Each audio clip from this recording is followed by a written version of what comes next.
तेजस्वी पोरगी तेजस्विनी। आज 1 मे म्हणजेच महाराष्ट्र दिन। या महाराष्ट्र दिनासोबतच आज कामगार दिन सुद्धा। आपला भारत देश हा शेतकऱ्यांच्या कष्टावर, सैनिकांच्या शौर्यावर आणि कामगारांच्या घामावर चालतोय आणि म्हणूनच आज आपण कामगार दिन हा मोठ्या उत्साहाने सुद्धा साजरा करतो। याच कामगार दिनाच्या निमित्तानं आज आपण कोल्हापुरातल्या अशा ठिकाणी आलोय की ते ठिकाण लोकराजा राजर्षी शाहू महाराज यांचे चिरंजीव असणारे अर्थातच छत्रपती राजाराम महाराज यांच्या नावाचं आहे आणि हे ठिकाण म्हणजे छत्रपती राजाराम टिंबर मार्केट। या टिंबर मार्केटमध्ये असा एक व्यवसाय आहे की या व्यवसायामध्ये कामगारांचा मोठा वाटा आहे आणि इथं काम करणाऱ्या कामगारांच्या मेहनतीवर, त्यांच्या कष्टाच्या घामावर हा व्यवसाय आजही मोठ्या दिमतीनं सुरू आहे आणि हा व्यवसाय अर्थातच बांबू व्यवसाय। याच बांबू व्यवसायाची माहिती आणि इथं काम करणाऱ्या कामगारांविषयीची थोडीशी माहिती, त्यांच्याशी गप्पा गोष्टी आपण जाणून घेणार आहोत आणि त्यासोबतच भारतामध्ये इथं अशी एक गोष्ट घडली जाते की जी महाराष्ट्रात नाही, भारतात नाही तर फक्त कोल्हापुरातल्या याच ठिकाणी होते। ती गोष्ट सुद्धा या व्हिडिओच्या माध्यमातून आपण जाणून घेणार आहोत। चला तर मग आजच्या या कामगार दिनाच्या निमित्तानं हा कोल्हापुरातल्या छत्रपती राजाराम टिंबर मार्केटचा आणि त्यातल्या त्यात बांबू व्यवसायाचा हा रिपोर्ट जाणून घेऊयात। शाहूकालीन असणारा गंजीमाळचा भाग, टिंबरशी संबंधित असणाऱ्या व्यापाऱ्यांनी एकत्रित येऊन कोल्हापूरचे पहिले प्रशासक द्वारकानाथ कपूर यांच्याशी चर्चा केली आणि त्यांची परवानगी घेऊन या भागात या सगळ्यांनी मिळून टिंबर मार्केट उभा केलं। आज भारतात अनेक ठिकाणी टिंबर मार्केट आहेत, पण भारतातील कुठल्याच टिंबर मार्केटमध्ये असा एक प्रकार घडत नाही जो प्रकार कोल्हापुरातल्या टिंबर मार्केटमध्ये बांबू व्यवसायात घडतो आणि तो म्हणजे बांबूंचा केलेला सामूहिकरित्या खुला सौदा। शेतकऱ्यांकडून आलेले बांबू आकारानुसार वेगवेगळे करणे, लिलाव झाल्यानंतर ज्या त्या मालकांच्या वखारी तो बांबू नेऊन ठेवणे, याशिवाय टिंबर मार्केटमधील इतर कामे इथं असणारे कामगार लोक करत असतात। सध्या इथे एकूण 9 कामगार आहेत।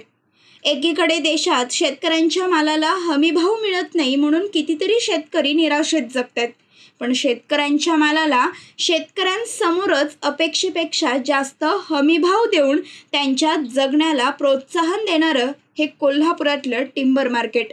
इथलं वैशिष्ट्य म्हणजे खुला सौदा तर आहेच, पण शेतकऱ्यांसाठी अप्रत्यक्षरित्या प्रचंड मेहनत करणारे इथले कामगार सुद्धा।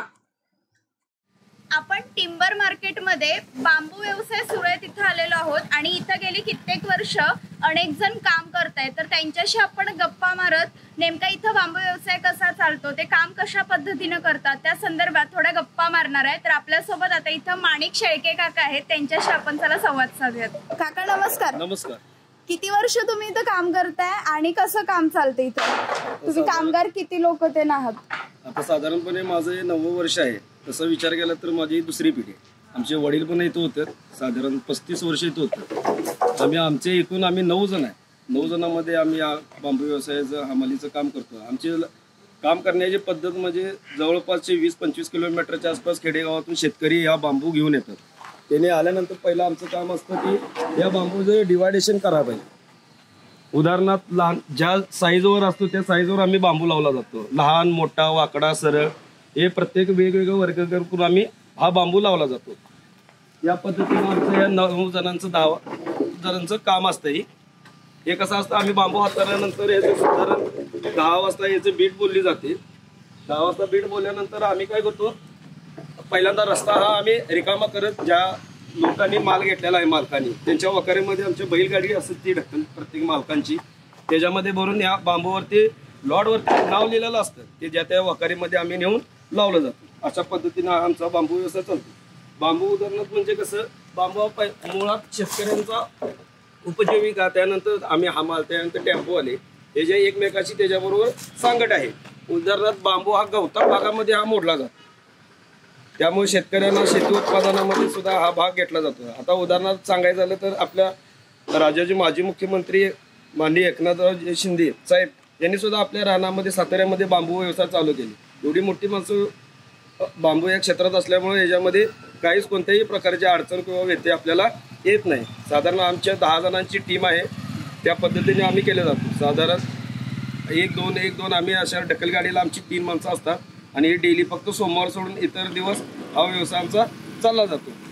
आता हे बांबू तुम्ही वेगवेगळे केलेत, ते कसे केलेत, म्हणजे काय बघितलं जातं वेगळं करताना? याच्यामध्ये बांबूची पहिल्यांदा साईज आणि बांबूची परिस्थिती बघितली जाते. म्हणजे उदाहरण सांगायचं झालं तर माझ्या हातात हा बांबू बघा, ह्या बांबूची साईज बऱ्यापैकी सरळ आहे. दुसरा बांबू घेतला तर हा मोठा आहे. त्याच्यामध्ये लहान साईज, मोठी साईज, सरळ आणि वाकडा या पद्धतीने या बांबूची वर्गीकरण करून प्रत्येकमध्ये हे लॉट केले जाते. लॉट नावाची पद्धत असते, त्यानुसार हे लॉट केले जातात. लहान बांबूचा लॉट वेगळा केला जातो, मोठ्या बांबूचा लॉट वेगळा केला जातो, वाकड्या बांबूचा लॉट हा वेगळा केला जातो. अशा पद्धतीने या बांबूची आम्ही विल्हेवाट रोज लावतो. तरी किती प्रकारच्या ह्याच्यात वेगवेगळं केलं जाते? याच्यामध्ये जर प्रकार तुम्हाला सांगायचं तर बांबू हा पूर्ण ट्रॉलीमध्ये एकच प्रकार असतो. त्याच्यामध्ये जर लॉट आम्ही केले तर साधारण 35 ते 40 लॉट होतात. ते कुठले कुठले असतात तरी? त्याच्यामध्ये शेंड्याचा भाग वेगळा असतो, मतकंडा वेगळा असतो, शेंडा वेगळा असतो, बुडका वेगळा असतो. साधारण आपले सर्वसाधारण आपला शेती व्यवसाय असल्यामुळे बैलगाडी शक्यतो शेतकरी जास्त वापरला जातो. मग बैलगाडीसाठी वापरण्यासाठी हा सरळ बांबू जो असतो तो शेतकरी सरळ बांबू हा बैलगाडीसाठी वापरण्यासाठी शक्यतो जास्त माल गेला जातो. सेंटिंगसाठी नेले जातात, पायाडसाठी घेऊन जातात. या पद्धतीचा हा या बांबूचा व्यवसाय चालतो. कुठल्या कुठल्या गावातून येतात इथं बांबू? कसं आहे, पश्चिम महाराष्ट्रामध्ये सर्वात जास्त बांबूचा व्यापार हा कोल्हापूरमध्ये छत्रपती राजाराम टिंबर मार्केटमध्ये केला जातो. तर या मार्केटपासून साधारणपणे 20, 25, 30 किलोमीटर आसपास जे शेतकरी असतात ते शेतकरी हा माल येऊन देतात इथे. मग तुमच्यासोबत जे बाकीचे लोक आहेत काम करणारे, ते हेच करतात का याच्या व्यतिरिक्त अजून दुसरं? नाही, आमच्या ज्या लोकांची टीम आहे 9-10 जणांची, ते पहिल्यांदा आम्ही हे सकाळी 7 वाजता 7:15 वाजता येऊन आम्ही वर्गीकरण केलं जातं बांबूचं. त्यानंतर आम्ही दिवसभर हा जो रस्त्यावरती बांबू हाताळलेला असतो तो ज्या त्या वकारीमध्ये ज्या मालकाने घेतलेला असतो त्या मालकांच्या आम्ही वकारीमध्ये हा बांबू देतो. आमची टीम ही सगळी हेच काम करते. अच्छा, सकाळी ते संध्याकाळपर्यंत? हा, सकाळी 7:15 वाजता आमचं चालू होते. रस्त्यावरचा माल रिकामा झाल्यानंतर आमची सुट्टी होती. आपल्यासोबत इथे एक बांबू व्यावसायिक असणारे आलेले आहेत आणि त्यांच्याशी आपल्याला थोड्याशा गप्पा मारायच्या आहेत. त्या काकांशी आपण गप्पा मारूयात. काका नमस्कार, तुमचं नाव कसं? मोहन सकाराम गारंडे, राहणार बेले, तालुका कडे, कोल्हापूर. हा, मग तुम्ही इथं कसं येते बांबू? बांबू कसं आम्ही बाहेर गावाला असं फिरून घेतो. शेतकऱ्यांनी असं हे करतात ना, वर्दळ देतात वांगी, ते रानं पडीक होत्यात म्हणून ते शेतकरी विकतात ना, मग ते आम्ही माणसं लावून काढतो आणि ते इथे मार्केटला आणतो. मग ते तिथून इथपर्यंत आणण्याचं काम तुम्ही करता? हो. किती वर्ष तरी करता? 15 वर्ष. इथंच करता का अजून कुठल्या? इथंच सगळे गेली 15 वर्ष तुम्ही ह्या व्यवसायात आहे. आणि मग आनंद आहे ह्या व्यवसायात नोकरीपेक्षा? गेली कित्येक वर्ष ज्यांना या साऱ्या व्यवसायाचा, या टिंबर मार्केटचा प्रदीर्घ असा अनुभव आहे, अगदी ज्येष्ठ सदस्य अमीन शेख सर या ठिकाणी आहेत. तर त्यांच्याशी आपण थोडासा संवाद साधूया. सर नमस्कार, तुम्ही काय सांगाल, टिंबर मार्केट कधीपासून सुरू झालं, कोणत्या भावनेनं सुरू झालं? मार्केट हे साधारण इथं आपल्या इथं 1973 पासून बसलेलं आहे. त्याच्यापूर्वी हे कारागीर रोडवर होतं. तिथं आमचा व्यवसाय होता आंबा फळीचा. त्यावेळी 1973 पासून आम्ही थोडा बदल केला, बांबूचा व्यवसाय वगैरे केला. दरवाजे, चौकटी, जे काय घरावर लागणारं साहित्य असेल ते आम्ही उपलब्ध करून द्यायचा प्रयत्न केला. पण त्यावेळी काय होतं, आपल्या कोल्हापुरात सौद्याची पद्धत नव्हती. येणारा माल जो आहे आपलं बांबू व्यवसायाचा त्यावेळी जंगली सण असे यायचे. त्यापूर्वी प्रत्येक जण आपापली खरेदी करत होतं. व्यावसायिक दृष्टिकोनातून म्हटलं तर काहीतरी आपण सर्व व्यापाऱ्यांनी एकत्र येतो. सौद्याचं आम्ही नियोजन केलं. साधारण 1980 ते 81 साली, म्हणजे या गोष्टीला जवळजवळ 40 ते 45 वर्ष झाली. त्यावेळी मी सौदा काढण्याचं काम मी करतो. हा, आणि माझे दुसरे 2 मित्र, एक मांगिलेला आकारवाल म्हणून, एक कॅशियर पदाचं काम करायचं आणि मी सौदा काढायचं काम करायचं. आणि एक अध्यक्ष असतो. 3 जणांचं मिळून आम्ही ती संस्था चालवतोय. ते आजपर्यंत चालते. आता मी त्यातनं निवृत्त झालो. आता बाकीचे दुसरे जे व्यापारी आहेत ते आता ते सौदा वगैरे सगळे काढतात. आता गेले तुमच्या समोर त्याचं ते कार्य आहे ते बघायला लागले. तर माझी मुलं मोठी झालेली आहे, व्यवसाय बघायला लागलेले आहे. मला आता ते सौदा वगैरे काढायची माझी आता खूप क्षमता राहिली. कारण माझे वय आता जवळजवळ नाही म्हटलं तर 76 वर्षाचं वय आहे. गेली मी 30-40 वर्ष मी ते काम केलेलं आहे स्वतःवर. मग ते सौदा जे काढला जातोय तो भारतात एकमेव असं ठिकाण महाराष्ट्रात म्हटलं तर एकच आहे. महाराष्ट्रात असं असं माहिती नाही, तर महाराष्ट्रात म्हटलं तर एकच कोल्हापुरातच फक्त आहे. कोल्हापुरात. मग ही कन्सेप्ट कशी तुम्हाला सुचली की आपण सौद्याचं केलं पाहिजे असं? नाही, ते काय आमचे माझे वडील पूर्वी काढत होते सौदा, त्याच्या अगोदरच्या. मग ते बघत बघत मी सुद्धा शिकलो त्या बऱ्याच अडचणी आल्या. मी काढायसाठी मला भांडवल पुरलं नाही.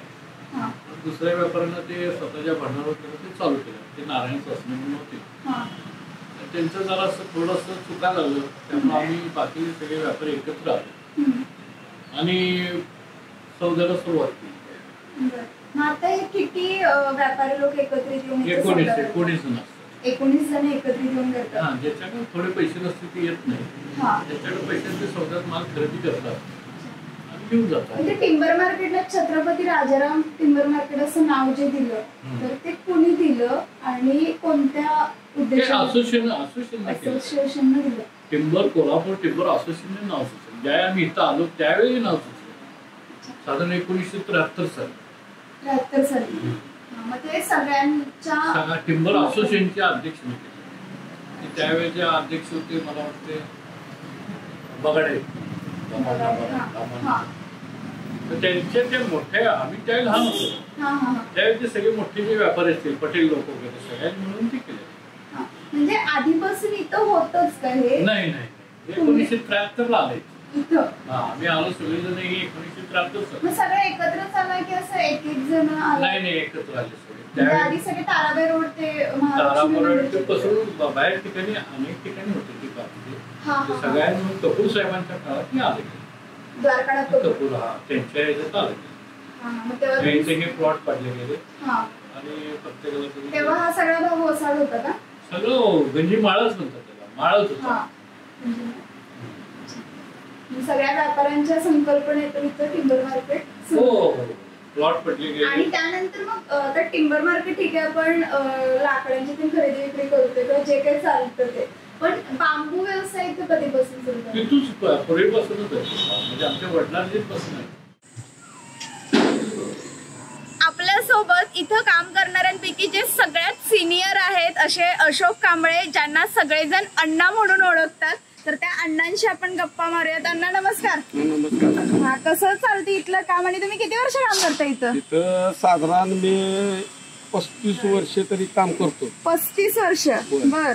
म्हणजे काय माहिती काय सांगायला? म्हणजे आता आमचं टिंबर असोसिएशन जे होतं ते आमचे असोसिएशन 2 आहेत. एक मेन असोसिएशन खाली कोल्हापूर टिंबर असोसिएशन आणि दुसरं आमचं बांबूचं म्हणजे 1980च्या दरम्यान त्यांनी या बांबू लाईनला जे काही अडचणी निर्माण झाल्या त्यांच्या ह्यांना बांबू घ्यायचं द्यायचं ह्याच्या व्यतिरिक्त यांना काय नाही पैसे मिळत नव्हते त्यावेळी. त्यावेळी आमचे आनंदराव गोविंदराव कापशीकर, परत हे अमित बाळासाहेब शेख, परत मंगेलाल अगरवाल, परत श्रीकांत भालचंद्र शिंदे, NB दादा, NB सासने दादा, आप्पासाहेब सासने, अशी मंडळी या लोकांनी पाटील, आनंदराव पाटील, दिनकर कारंडे, गणपतराव सूर्यवंशी, परत श्यामराव नानोबा वडे, या अशा लोकांनी घेऊन त्यांनी एक संस्था स्थापन केली. संस्था स्थापन करून ही संस्था त्या काळापासून म्हणजे 1980च्या बी आधीपासून आहे. संस्थेचं नाव काय? दी कोल्हापूर टिंबर असोसिएशन हे आता नाव आमच्या संस्थेचं या बांबूच्या आहे. आणि त्यापासून त्यांनी त्यावेळी काय होत होतं, सौद्याच्या आधी गाड्या खाजगी घ्यायच्या तर लोकांनी काहीतरी वेगळा अर्थ व्हायचा. थंडीत काढणं किंवा काय असं हे बांबू बारीक मोठं किंवा फुटल्याला असायचा किंवा हे कणका असायचं. काही वेळेला आमचं व्यापारी अंधरबट्ट्यात जायचे म्हणजे बुडायचे किंवा तो व्यापारी बुडायचा. मग ह्यातनं त्यांनी मार्ग काढला काय की बाबा एक सौद्याची संस्था करूया, जो ज्याला बांबू जो पाहिजे तो घेणार. ज्या माणसाला आता जो हे 12, 18, 20, 22 जण आहेत आता त्यावेळी 25 जण होते, 25-26 जण होते. आता त्यातले 18 का 22 जण राहिल्या.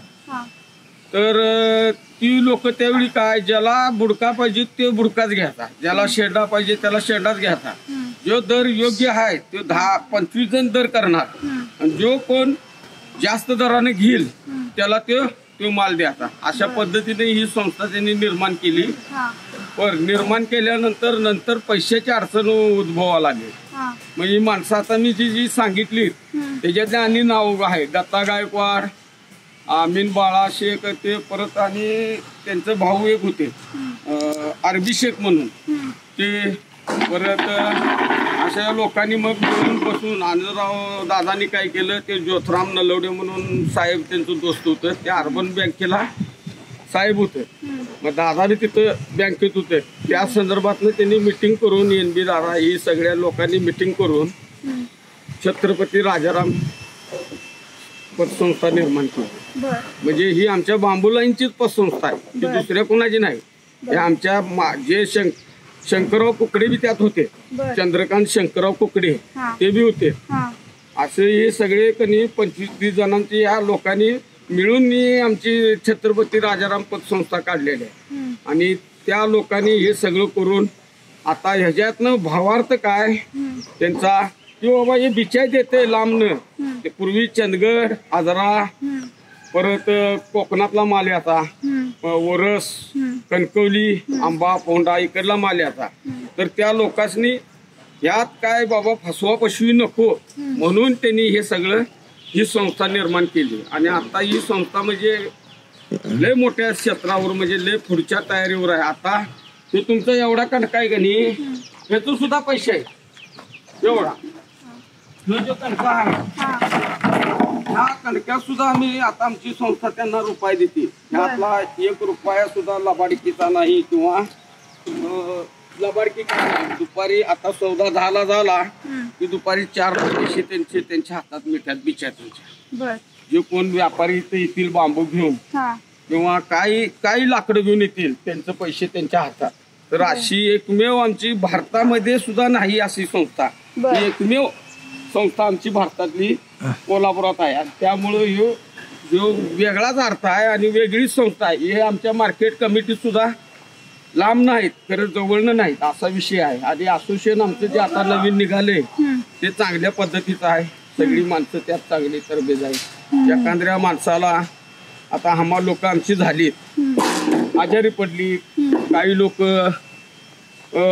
लकव्यानं गेलीत किंवा काही त्यांच्यावर गोरगरिबावरने काय तर घरात परिस्थिती नसती, तरी पण या लोकांनी त्यांना सहकार्य करून पैसे मिळवून त्याच्या पोटाला देऊन अशा पद्धतीने त्यांनी आतापर्यंत चालवत आणलेला आहे. गोरगरिबांचा विचार करून किंवा आमच्या हमाल लोकांनी कुणाला काही कधी अन्याय केलेला नाही.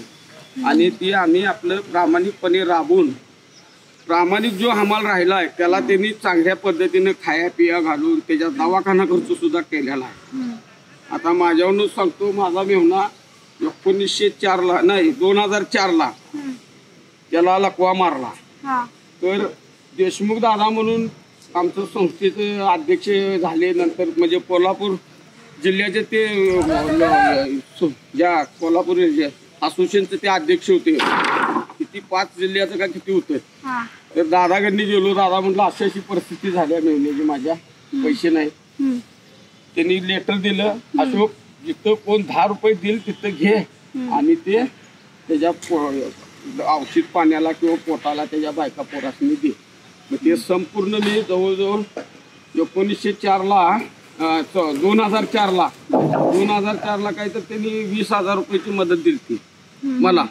त्याच्या आधी भाऊमा पडळकर म्हणून मी नुकताच 89ला मी कामावर आलो, त्यावेळी खाली भाऊ पडळकर म्हणून फुट्टा होता आमचा, किती त्यावेळी 8 जणांचा फुट्टा होता. तर ते भाऊ पडळकरांनी बी पोटात काहीतरी झालं आणि अपेंडिक्सचा काहीतरी प्रश्न निर्माण झाला. मग ते ऑपरेशन झालं, त्याच्या पोरग्यान नेऊन ऑपरेशन केलं, काय काय केलं. आणि नंतर मग पैसे मिळणार त्यांना कळाल्याबरोबर 1 तासात आम्ही त्या काळाला 15,000 रुपये त्या मालक लोकांनी आम्हाला लगेच गोळा करून त्यांनी गोळा करून आमच्या हातात दिलं नाही, आम्ही त्यांच्या मुलग्याच्या हातात दिलं नाही. आणि त्यानंतर ते अशा पद्धतीनं म्हणजे आम्हाला कुठल्याही गोष्टीनं अजून सुद्धा कुठल्याही गोष्टीनं कमतरता करत नाहीत. ही आता आमची 9 माणसं आहेत, तर कुठल्याला विचारा एकालाही असं आमच्यात लबाडकीचं काय नाही. आमचे मालक लोक एकदम चांगले आहेत, चांगल्या पद्धतीची संस्था आहे. बिचाईताला सुद्धा लबाडकीचं काय नाही, 1 रुपया कुणाचा बुडवणारे नाही. त्याचं त्याला संध्याकाळी 4 वाजता पैसे पूर्ण देते. अशा पद्धतीची आमची संस्था ही चाललेली आहे. आज राजाराम पतसंस्था ही आमच्या मालक लोक जे जुने होते त्यांनीच निर्माण करून त्यांच्याच मालकीचे आहे. राजाराम म्हणजे शाहू महाराजांचे जे चिरंजीव आहेत त्यांच्या नावाने सगळं केलं. मोठा सोहळा सुद्धा 2003 ला त्याचा मोठा सोहळा सुद्धा केलता मालोजी राजाने आणून सगळा कार्यक्रम करून. आता ती जवळजवळ 8 कोटी का 7 कोटीच्या घरात आहे बघा आमची पतसंस्था. आणि सगळा कारभार सगळा आमचं नलवडे साहेब किंवा जाधव, प्रशांत सुतार ही मंडळी जी आमची आहेत. आणि आमचं संचालक मंडळ आता 13 जणांचं संचालक मंडळ आहे. हे चांगल्या पद्धतीनं आम्ही कारभार करून स्वच्छ गोरगरिबासनी किंवा गाड्यांची कर्ज किंवा आमच्या मालावरनी कर्ज त्याची कर्ज व्यवस्थितपणे देऊन चांगल्या पद्धतीने चाललेलं आहे. आतापर्यंत चांगलं चाललंय. त्याचा विषय काय, आनंदराव गोविंदराव कापशीकर मेन ह्या माणसानं सगळं म्हणजे ह्या लोकांनी मिळून मिसळून त्यावेळची ती माणसं आमच्यासारखी बी अडाणी थोडी होती त्यात, असं काही नाही. तर त्या माणसांनी घेऊन हे सगळं करून त्यांनी एक झाड रवलं, ते आता मोठा वृक्ष झालेला आहे. आणि त्याचा फायदा बी या लोकांनी आहे, भरपूर फायदा आहे. त्यात चांगली सगळीच लोकांनी सगळं मानधन हे किंवा त्या जागा मोठ्या ज्या काही आहेत ते त्यांच्या पसनीच आहेत. मग आता इथे 9-10 जण आहेत. मग तुमच्या वेळेला किती जण होते? आम्ही बी 10 जण होतो. त्यावेळी आमच्याकडे 50 वकारी होत्या. आता काय नाही, त्या आता 5 वकारी येत्या. आता संस्थेकडेच आहे आम्ही नुसतं. त्यावेळी संस्थेकडे असून संस्था असून सुद्धा आमच्याकडे 50 वकारी होत्या. या सगळ्या लाकडं, अनगडीची लाकडं, दळी, खापरीच्या गाड्या या सगळ्या आम्ही उतरत होतो. आता ते काय नाही, आता पूर्ण बंद झाले. आता सगळा ह्याच्यात बदल झालेला आहे. त्यामुळं पैसा काय आता काय आम्हाला आम्ही मिळवतोय म्हटलं का नाही, तर पूर्वीच्या 100 रुपयेवरच आम्ही अजून जगतोय म्हणायचं. पूर्वी आम्हाला जे 100 रुपये मिळतात ते आता तेवढंच मिळतात. त्याच्यातले बी 50 ते 60 रुपये म्हणायचं. 500 रुपये मिळाले की 50-60 रुपयेच मिळतात आम्हाला, असा विषय आहे तो. खरं हाय सुखी समाधानानं आम्ही याच्या जो घरदार शेती भाडी भरपूर केलंय. चांगल्या पद्धतीने चांगल्या मार्गाने सगळी माणसं आमची आहेत. मग आता हा सौदा झाल्यानंतर मग दुसरं काय काम असतं तुमचं? सगळं काय नाही, आमचं काय आमच्या मनात आता यो सौदा कसा आमच्या ते परत नियम पडत गेलं. काही लोक मध्यंतरी काय करायला हे माल टाकून घरला जायला लिहित म्हणताना त्यांनी नियम आमच्यावर काय केलं की बाबा यो माल लावायचा, संध्याकाळपर्यंत तुम्ही ह्यो वडायचा. ते ज्यानं माल घेतलाय ह्यो रस्त्यावरला माल अजिबात रस्त्यावर ठेवायचा नाही. आज ह्यो माल इथं लागला, ह्यो संध्याकाळपर्यंत त्यांच्या वखारीत नाही. आता ज्यानं घेतलाय त्याच्या वखारीत. आणि तो बुलेवाट लावल्याशिवाय तुम्ही सुट्टी करायची नाही. आणि इतर काम काही करा, घरपरा असू दे किंवा कुणाचं काय काम करायचं असू दे, त्याला काय लागू आहे हे काम सांभाळून तुम्ही ते सगळं पैसे मिळवा. मिळवणाऱ्याचा चान्स आहे. पण ते आपण कसं आहे, कोण आमच्यातली बी कशी असतात, मी जायचा मी राहायचा अशा पद्धती असते. त्या माप आम्ही समाधानानं काम करून पैसे मिळवून. तुम्हाला महिन्याला पगार भेटतो? नाही, रोजच्या रोज संध्याकाळी. महिन्याचं काय नाही, ताजा पैसा. म्हणजे तुम्हाला पण भेटते, व्यापाऱ्यांना पण भेटते, सगळ्यांनी. कुणाचं काही तर काडी मोल म्हणजे असं वाकडं नाही. जो काम करेल रात्री 12 वाजेपर्यंत काम करून दे, त्याला 12 वाजेपर्यंत जे काय मोबदला असेल तो मिळतो. त्याच दिवशी दुसऱ्या दिवशी नाही. आणि तो गेला तरी तिथनं पुढचं जे काम आहे ते बाकीची लोक आमची काम करतात, ती घेतात. आणि जो आहे मी जो पत्र आहे कामाला तो पत्र मला ते सगळं पैसे मिळतात. अशा पद्धतीने आमच्या वडीलधाऱ्या मालक लोकांनी आमचं सुद्धा चांगलं केलेलं आहे. त्यातनं आता नंतर नवीन पिढी आली, श्रीकांत शिंदे, परत ह्या लोकांनी सुद्धा चांगल्या पद्धतीनं आमचं चालवलेलं आहे. आमच्या पोटा बिटाला सगळं बघत्यात. कोरोना काळात आम्हाला खाया पिया दिलं. परत प्रत्येक वर्षी मिटिंगला आम्हाला खाया पिया देतात किंवा काही गोष्टी असू दे. दिवाळीला आम्हाला आता गेली 15-25 वर्ष झाली तेलाचा डबा, परत साखर, परत साबण, उठणं हे सगळं आम्हाला म्हणजे जे मालक खात्यात हो जे मालक जे खात्यात त्यांच्या जे ताटात आहे ते सगळं आम्हाला देतात. असं काय बाबा ह्यो आम्हाला किंवा ह्याला कसा बसू असला काय प्रकार नाही. जेवण असलं सगळं काय असलं तर आम्हाला सगळ्या पद्धतीने जवळ घेऊन चांगल्या पद्धतीने खाया पिया घालून, त्यामुळं आमचे जे आता जे काय चालू आहे हे सगळं मिळून मिसळून असल्यामुळं आम्हाला कोणाचा काही म्हणजे काही विषय नाही. चांगल्या पद्धतीची लोक आहेत. आताची पिढी सुद्धा आमची नवीन युवा मंडळ आहे ती सुद्धा चांगल्या पद्धतीची माणसं आहेत. चांगल्या पद्धतीने बोलतात चालतात आम्हाला सहकार्य करतात. इथून पुढचं काय असेल ते असेल तर आतापर्यंत तरी चांगले आमच्या सोबत चांगलं काम केलंय. आता अण्णांनी जसं सांगितलं की गेली 35 वर्ष ते इथं काम करतायत. हे असं असोसिएशन आहे की जिथं कोणत्याही प्रकारचा दुजाभाव केला जात नाही. कामगार, मालक, येणारे व्यापारी असतील ते सगळेजण अगदी एकत्रितपणे सामूहिकरित्या इथं काम करतात. रोजचा ताजा पैसा इथं मिळतो आणि कामगारांनाही कुठल्याही प्रकारची वेगळी वागणूक इथं दिली जात नाहीये. आणि जसं अण्णांनी सांगितलं की भारतातलं हे एकमेव असं ठिकाण आहे की जिथं सगळ्यांनी येऊन सामूहिकरित्या हा बांबू व्यवसायाचा सौदी जे बोलीचा जो काही प्रकार असतो तर तो भारतात एकमेव याच ठिकाणी केला जातो. तर अशा प्रकारे हे कामगारांचा सन्मान करत कामगारांच्या मेहनतीवर त्यांच्या कष्टावर चाललेला हा बांबू व्यवसाय आणि बांबू व्यवसाय इथं सुरू आहे. बांबूंचं विलगीकरण करण्याचं काम सुरू आहे. या बांबूंचा काय वापर करतात पुढे जाऊन? ते पुढे जाऊन सेंट्रिंगला फक्त सेंट्रिंग पायाड बांधणी यासाठी. तुम्ही किती वर्ष काम करता इथं? 10 वर्ष. 10 वर्ष. 10 वर्ष.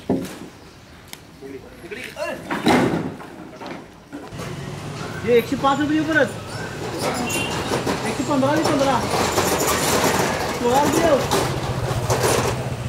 17 रुपये 18 रुपये 19 रुपये 20 21 22 रुपये 23 24 25 26 27 28 डीबीएस लिहा 41 रुपये 42 रुपये 42 रुपये 43 रुपये 26 25 26 27 28 50 रुपये. बांबू व्यवसायामधले एक व्यापारी आपल्या सोबत आहेत. त्यांचं नाव इम्रान पठाण असं आहे. तर त्यांच्याकडून आपण इथं जी मगाशी बोली सुरू होती तर ती बोली नेमकी कशी चालू असते आणि त्याचा नंतर काय परिणाम होतो या संदर्भात माहिती जाणून घेऊयात. तर हे पठाण मालक आहेत. नमस्कार. कसं असतं ती मगाशी जी बोली सुरू होती त्याची कन्सेप्ट एकदा सांगा काय असते? म्हणजे आम्ही इथं टिंबर मार्केटला म्हणजे छत्रपती राजाराम टिंबर मार्केटला एक 16 जण व्यापारी आहे. बांबूविषयी म्हणजे ते लिलाव पद्धत जी आहे ती फार वर्षापासून आहे. म्हणजे साधारण तरी 60-65 वर्ष झाली त्यापासून चालू आहे लिलावाची पद्धत. तर इथं ही कशी शेतकरी लोक की माल घेऊन इथं आणून टिंबर मार्केटला माल घालतात. तर त्याचं कसं आहे इथं आणण्यापासून सकाळी 6-6:30ला ते ट्रॅक्टरमधून माल घेऊन येतात आणि इथं एक 10 लोक आम्ही अरेंज केलेले आहेत. म्हणजे बाबा हा माल म्हणतात तर आम्ही की ती माल शॉर्टिंग करून लावायसाठी की प्रत्येक माल वेगळा लावला जातो. म्हणजे सेंटरिंगचा वेगळा, पायाडचा वेगळा आणि रूपकामाला लागणारा वेगळा. ते असं हे वेगवेगळ्या पद्धतीचे वेगवेगळे लॉट केले जातात आणि तिची मी तशी बोली चालू होते. म्हणजे साधारण बाबा ते रूपकामासाठी माल जो लागणार आहे तो साधारण 100 रुपये 120 रुपये प्रमाणे ह्याप्रमाणे होते दर. आणि पायासाठी ती आहे ती 150-130 रुपये ह्याप्रमाणे दर होते. ते असं लिलाव पद्धत म्हणजे त्यात जी घेणारे आहेत व्यापारी त्यांची बोली चालू होत्या 1 ते 100 पर्यंत, 100 ते 200 पर्यंत अशा 2 प्रकारे होते. म्हणजे ज्याला कोणी घ्यायचं आहे तो 1 ते 20 पण घेऊ शकते, 30 पण घेऊ शकते, 10 रुपये पण घेऊ शकते आणि 5 रुपये पण घेऊ शकते. जशी मालाची क्वालिटी येईल त्याप्रमाणे रेट ठरला जातो. आणि आता हे जे बांबू आहेत ते किती प्रकारचे असतात? तशा बांबूच्या जाती भरपूर आहेत. 270 जाती आहेत. त्यातला म्हणजे 2 प्रकार इथे कनक आणि म्हणजे वेळू जो म्हणतो आपण तो आणि कोकणातला कनक अशी 2 प्रकार इथे येते. जास्त कुठला फक्त वेळूमध्ये जास्त जाते. जे ग्रामीण भागातनं जे येते ते जास्त आपल्याला कपडे जाते. जास्तीत जास्त बोली कुठल्या बांबूला लागते? आता कसं आहे त्याला बोली म्हणजे जास्त कर्नाटकातनं आपल्या इथं व्यापारी येतात माल घेण्यासाठी. म्हणजे जी हातगाडी जी असते, माल वाहतूक जी हातगाडी होती पूर्वी, ती आता कर्नाटकात अजून सुद्धा ती पद्धत चालू आहे.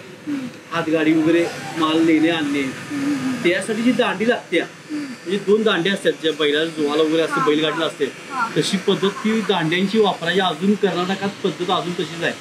मग तिची बोली जास्त होत्या, कारण की जी भरीव आणि सरळ माल लागतोय तिची 200, 250, 300 पर्यंत तिथं बोली होत्या एका बांबूची. होय. आणि तशी कर्नाटकातले व्यापारी घेऊन जातात इथून.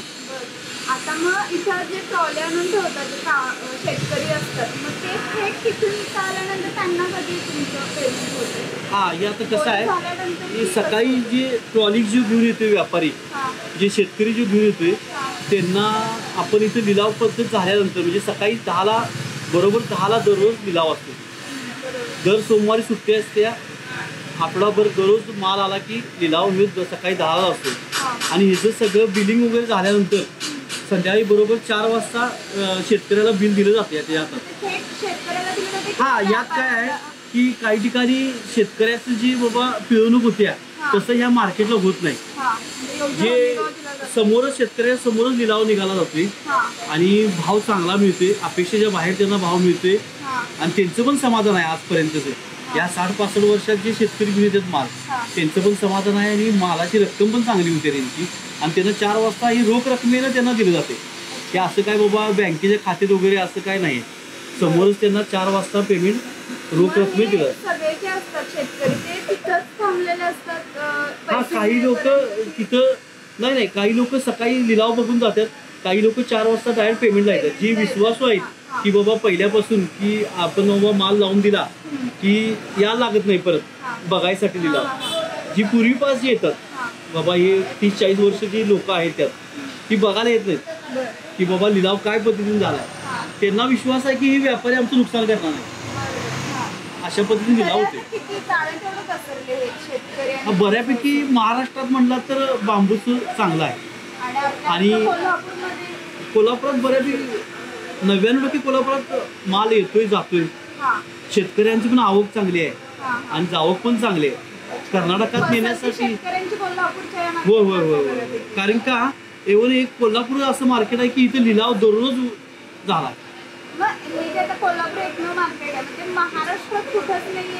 महाराष्ट्रात कुठंच नाही आहे, फक्त कोल्हापुरात छत्रपती राजाराम टिंबर मार्केट असं आहे की तिथं लिलाव दररोज काढला जातो येणाऱ्या मालाचा. नाही, असं बाहेर कुठेही लिलाव नाही. इथून माल जातोय, कोल्हापुरातून माल जातोय पुणे, मुंबई, कर्नाटक एरियात. तिथं टिंबर मार्केटला व्यापारी पण येतात, त्यांना सगळ्यांना माल इथूनच जातो.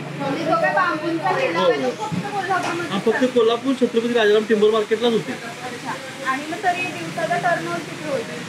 असं कसं आहे, एखादी ट्रॉलीची साधारण 20,000-25,000 पट्टी होत्या ज्या आणलेल्या मालाची, तशा 2-3 अशा ट्रॉल्या दररोज येतात. तसं आता कसं आहे, कस्टमर बाबा दररोजचे एक 200-500 बांबू जातात, माल खरेदी होतोय, 1000 बांबूचा येतोय पण, आणि विक्री पण होत्या 500-700 बांबू दररोजची. नाही, असं कसं आहे, त्याला आता सीझन म्हणला तर जानेवारी ते मे असा सीझन असतोय. आणि त्याच्यानंतर गणपतीचं विसर्जन झाल्यानंतर त्यानंतर विक्री त्याची म्हणजे सीझनला सुरुवात होते. आणि दसरा दिवाळीला त्याचा मूर्त केला जातो. बांबूचा लिलावाचा एक मूर्त आहे आमचा, ते दिवाळीच्या पाडव्याला सगळ्या व्यापाऱ्यांच्या प्रमाणे सगळीजण हजर राहून पाडव्या दिवशी लिलावाचा मूर्त केला जातो. त्या दिवशी बोली जास्त लागते. त्या दिवशी एका दिवशी फक्त एक दिवशी त्या लिलावाची पद्धत म्हणजे वेगळ्या पद्धतीने आणि चांगल्या पद्धतीनं दर केला जातो मूर्ताला. मूर्त म्हणजे पावसाळ्याच्या पिरियडमध्ये माल काढण्यासाठी शेतकऱ्यांना त्रास होतोय. कारण की का लोकांची शेत जमीन वगैरे चालू असते, भाताची ऊसाची वगैरे रानं तयार झालेली असतात. काही पावसाळी भात असते तर काही लोकांचा उन्हाळी असते. त्यामुळे पावसाळ्याचं भाताची नियोजनाची जास्त आहे. त्यामुळे तिथं ट्रॅक्टर नेला जात नाही, जागेपर्यंतच्या बांबूच्या बेटापर्यंत ट्रॅक्टर जात नाही, तोड होत नाही. त्यामुळे आवक थोडी कमी राहते पावसाळ्यात. एक 4 ते 4.5 महिने आवक थोडी कमी राहते. कामगार असतात त्यांना मग काय त्यावेळेला रोजगार? हा मग ते कसं आहे, त्यांना एक दुसरा एक ऑप्शन म्हणला तर की घर पसारा बाबा, ज्याचा कुणाचा बाबा घर पसाराचं काम असेल, तिथे टेम्पोचा व्यवसाय पण आहे आणि त्यांना प्लस पॉईंट काय आहे की प्लाऊडचा विक्रीचा व्यवसाय आहे, सेंटरिंग प्लाय, घरगुती प्लायसाठी, फर्निचरसाठी. मग त्याच्यासाठी आमच्या इथे लेबर लोकांना काम मिळून जातं की बाबा दुसऱ्या मजल्यावर, तिसऱ्या मजल्यावर, ग्राउंड लेवलला प्लाऊड नेणे आणणे, ह्या पद्धतीनं. हा शक्यतो असा एक रोजगारचा वेळ म्हणजे काय, थोडाफार रोजगार असा 1 महिना 2 महिने असे काढावं लागतात की बाबा तिथे शांततेत जाते. पण कामगारांना नेहमी सहकार्य केलं जातं. हा इथं 100% लेबरांना, आमच्या कामगारांना ही सांभाळून घेतलं जाते आणि त्यांना जेवढी सोपी पद्धत होईल तेवढ्या सोप्या पद्धतीने काम दिलं जाते. मग आता ह्या तुमच्या 16-19 जण आहात ना तुम्ही सगळे? हा 16 जण आम्ही व्यापारी आहे. 16 जण. मग तुमच्या सगळ्यांकडनं कामगारांसाठी तुम्ही असं काय स्पेशल एखादं? नाही, आता कसं झालंय ह्या योजना वगैरे कसं आहे हे आम्ही पूर्वीपासून असं आमचा अजून काय कुणी केलेलं नाही आहे. आमच्या व्यापाऱ्यांनी विचार झाला आहे, कारण की असं संघटना ज्या आहेत त्या संघटनेतून असा विचार झाला आहे की बाबा त्यांचा विमा वगैरे, संरक्षण विमा हे असं केला तर बाबा यातनं यांना फक्त काय होते, एकच माणूस बाबा कायमस्वरूपी राहायला जातो. काही अडचणीनं, काही बाबा तक्रारी होत्या तब्येतीच्या, काही घरगुती अडचणी असतात, काही लांब येतात बाबा त्याच्या येण्याची तक्रारी होत्यात, अडचणी येतात. त्यामुळं एक असा कायमस्वरूपी राहायला जात नाही. म्हणजे माणूस बाबा 10 वर्ष 20 वर्ष बाबा एकच माणूस राहिला असं काही नाही. त्यामुळं काय झालंय की ही संघटना अशी केली नाही की बाबा कायमस्वरूपी आहे आणि त्याला बाबा विमा संरक्षण देऊया, नाही तर त्याचं बाबा पेन्शन विकायच्या स्वरूपात असं काही चालू करूया असं. हा असे व्यापाऱ्यांचे हे दरवर्षी आम्ही काहीतरी योजना करूया असं हे चालू आहे आमचं. हा आमचे दिवाळीला कसं आहे 15 ऑगस्ट आणि 26 जानेवारी हे 2 दिवस सौदा बंद राहते, म्हणजे लिलावाची पद्धत बंद असते. त्या दिवशी गोड म्हणून सगळ्या व्यापाऱ्यांना आणि सगळ्या आमच्या लेबरांना हे गोड मिठाई स्वरूपात वाटली जाते. आणि दिवाळीच्या वेळेला जे फराळाच्या स्वरूपात जे लागते की साखर, डबे, साबण, तेलाचं जे प्रकार आपला अंगाला लावणे, डोकं लावणे हे जे आहेत हे सगळं वाटलं. गव्हर्नमेंट कडनं पण काहीतरी बांबूसाठी योजना ते नसतात, मग त्या गव्हर्नमेंटच्या योजनांचा फायदा? अजून गव्हर्नमेंटची तशी योजना चालू आहे खरं, सरकार अजून नाही मिळालेलं, अजून मिळालेलं नाही. हा व्यापारी शेतकरी आमचे, आणि या शेतकऱ्यांचं जे आहे मोठं योगदान जे आहे ते शेतकऱ्यांचं आहे. कारण की बांबू तोडून आणणं की जेवढं आपल्याला सोपं वाटते, आम्हाला जेवढं घेणं सोपं वाटतं गावात, म्हणजे सौदा पद्धत जी आहे आमची की ह्यात योगदान मोठंच त्या शेतकऱ्यांचं आहे.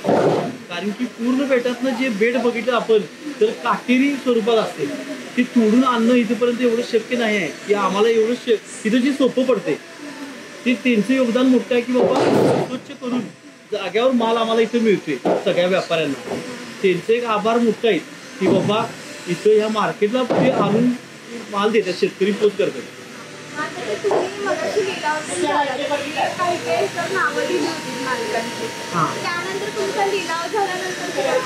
हा ते जे कसं आहे, जे आपण लिलाव काढला जातोय ते एका कागदावर तरी जे कोण व्यापारी घेणार आहेत त्यांना ते त्याप्रमाणे ते नाव नमूद केलं असतं घेतल्या मालाचं, आणि त्या पट्टीनंतर त्या पट्टी टोटल मारली जाते, शॉर्ट आउट केलं जाते प्रत्येकाच्या नावाचं बिलिंग सगळं पूर्ण, आणि ती बिलं वाटली जाते 12:30-1 पर्यंत पूर्ण व्यापाऱ्यांना वाटली जातात बिलं. आणि त्यानंतर त्याची टायमिंग आहे, म्हणजे हे जे आपण घेतलेली मालाची रक्कम जी आहे ती 2:30 ते 3:30 या वेळेत तिथे जमा करायची आहे. कॅशियर म्हणून आपण जे नेमलेले आहे सहकारी आमची, त्यांच्याकडे हे 2:30 ते 3:30च्या दरम्यान बिल जमा करायचं आहे. आणि त्या थोडे नियम पण आमचे असे आहेत की बाबा 1 तासाचा एक कालावधी दिला आहे बिल जमा करण्याकरता. जर नाही बाबा काय अडचणी असतील तर एक दंडाच्या स्वरूपात आम्ही 10% दंड ठेवलेला आहे की जी काय रक्कम आहे हा वेळेचं एक असावं बंधन म्हणून असं हे त्याला एक दंड 10% ठेवलेला आहे. जी रक्कम जी आहे त्याला 10% दंड आकारला जातो. आता ते तुम्ही जे बांबू घेतलात तर मग त्याचं खप कसं असतं, म्हणजे खपतात का बांबू त्याच्या पायाचा एक झालाय बांबूचा एक प्रकार आता ह्यात कसं आहे, अनेक प्रकार होऊन जातात. एक आता बांबू हाऊस म्हणून जे बनवले जातात किंवा हॉटेल लाईनला जे वापरले जातात किंवा पार्टिशनला झोपडी बनवण्यासाठी एक एखादं सेपरेट फार्म हाऊसला पण वापरलं जाते. रूम वेगळ्या बनवल्या जातात आणि पायाड यातलं बनवलं जाते की सेंटरिंग बांधकामसाठी गिलाव्यासाठी पायाड वापरलं जातं. आणि दुसरं म्हणजे काय, कोकण जे भाग आहे म्हणजे जवळपास आपल्या कोकणातले जे व्यापारी येतात त्यांच्याकडे पण हा बांबू जाते झोपडी वगैरे बनवण्यासाठी. म्हणजे जे हॉटेलचा टेंट वगैरे बनवतात ती आता जास्त त्यांचा कधी म्हणजे जास्त मागणी आहे बांबूला की झोपडी बनवण्यासाठी. आणि वेगवेगळे असे नवीन नवीन प्रकार पण आले, त्यातनं ते आर्टिफिशियल त्यातनं तयार केलं जाते. बांबूपासून ब्रश केले जातात, साबण केलं जाते. म्हणजे असे बरेच असे प्रकार आहेत. जास्त म्हणला तर हे घरासाठी आपल्या बांधकामासाठी पूर्वीपास कसं आहे, पूर्वी खापरीचं घर असायचे बेंगलोरी कौल, त्यासाठी रूपकामाला जास्त बांबू वापरला जात होता. त्याच्यानंतर काय झालं, कालांतरानं थोडं निर्गिल वगैरे सुरू अशी 2 प्रकार लाकडामध्ये आलेत. पूर्वीपास सागवान होतं, सागवान बंद झालं, जंगलीमध्ये यायला लागलं. त्यानंतर जंगलीचं पण थोडं प्रमाण कमी आलं. बेंगलोरवरून आवक त्याचं प्रमाण कमी आहे कारण की झाडं तोडण्यासाठी बंधन आहे, त्यामुळं त्याच्यावर पण बंधन आलं थोडं, ते पण कमी आहे. त्यानंतर जास्तीत जास्त पहिल्यापासून बांबूला प्राधान्य आहे. थोडंफार काय होते, कमी जास्त होतं त्यात प्रमाण, खरं प्राधान्य बांबूला जास्त आहे घरगुती वापरासाठी. म्हणजे आता ज्याप्रमाणे पठाण मालकांनी सांगितले की बांबू व्यवसायाला इथं मरण नाहीये आणि शेतकऱ्यांना सुद्धा अगदी त्यांच्या डोळ्यासमोर इथं हमीभाव दिला जातो. त्यामुळे निश्चितच शेतकऱ्यांसाठी सुद्धा जर शेती करायची असेल तर बांबूंची शेती करण्याला अशा मार्केटमुळे, अशा व्यवसायामुळे प्रोत्साहन दिलं जाते. आणि शिवाय इथं येणाऱ्या कामगारांसाठी सुद्धा रोजगार, भले हंगामी असला तरी सुद्धा इतर वेळेला सुद्धा, ज्या वेळेला बांबूंचं मार्केट कमी असेल त्यावेळेला सुद्धा वेगवेगळ्या बाजूने किंवा वेगवेगळ्या माध्यमातून रोजगार उपलब्ध करून देण्याचा प्रयत्न या मार्केटमधून केला जातो. मग शेतकरी असो, कामगार असो, या दोघांनाही समान न्याय देण्याचं काम टिंबर मार्केट आणि इथं असणाऱ्या बांबू व्यावसायिकांकडून केलं जाते. हीच माहिती आपल्याला पठाण मालकांनी आता दिली, त्याबद्दल त्यांच्या आभार. टिंबर मार्केटमधल्या बांबू व्यवसायाच्या इथं आपण आलोय आणि याच बांबू व्यवसायातून अजून एक व्यवसाय इथं रूढ झालाय, तो म्हणजे टेम्पोचा व्यवसाय. हे काही टेम्पो चालक आहेत, तर त्यांना आपण विचारूयात की हा बांबू व्यवसायातून कसा हा व्यवसाय चालतो. काका नमस्कार, तुमचं नाव कसं? अरुण कोंडेकर. अरुण कोंडेकर. तर तुमचा टेम्पो आहे इथं? आमचा टेम्पो आहे. किती तरी इथं टेम्पो आहे? आमचे 30 टेम्पो आहे तिथे. 30 त्या सगळ्याचे तुम्ही काही मेन अध्यक्ष? मेन अध्यक्ष. मग कसं चालतंय आता बांबूचा व्यवसाय? बांबूचा व्यवसाय म्हणजे कसं, आम्ही लोकल भाडं 300-350 रुपये, 10 बांबू असून द्या, 15 बांबू असून द्या, हे आपण टेम्पोत भरून प्रत्येकाच्या साईडवर भरणी उतरणे, काय अडचण असली, घर पसारा बिसारा कोणाचा असला तर ते उतरणे भरणे व्यवस्थित करणे. गिराकाला आम्ही व्यवस्थित व्यवस्थित करून देतो. आपल्या कोणावरचे बाहेरचे, कोण सुवा भेटलं, कोण मंगळ भेटलं, कोण कळंबा, कोण रुईकृपालीचं, अशी सगळी इथे आहेत. फक्त कोल्हापूर की बाहेर गावातून जातात कुठे पण, सांगली, मिरज, कुठं पण लांब म्हणून जाते मुंबई, पुन्हा कुठं लांब म्हणून जातात. हा, पहिलं पूर्वी बैलगाड्या होत्या, आमच्या बैलगाड्या बंद केल्या, आम्ही टेम्पो घेतलं.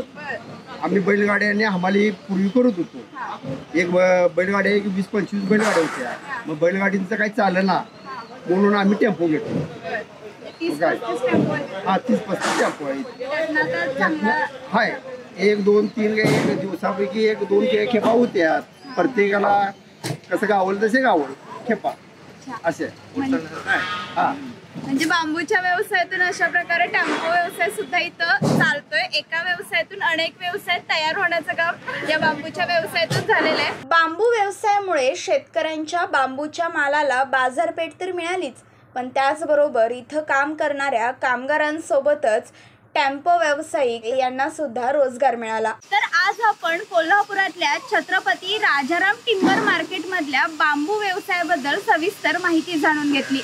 आणि हा व्यवसाय ज्यांच्या जोरावर मोठ्या उलाढालीनं चालतोय ते म्हणजे इथले सारे कामगार. त्या कामगारांशी सुद्धा आपण दिलखुलासपणे गप्पा मारल्या, त्यांच्याकडून त्यांच्या कामाची पद्धत जाणून घेतली.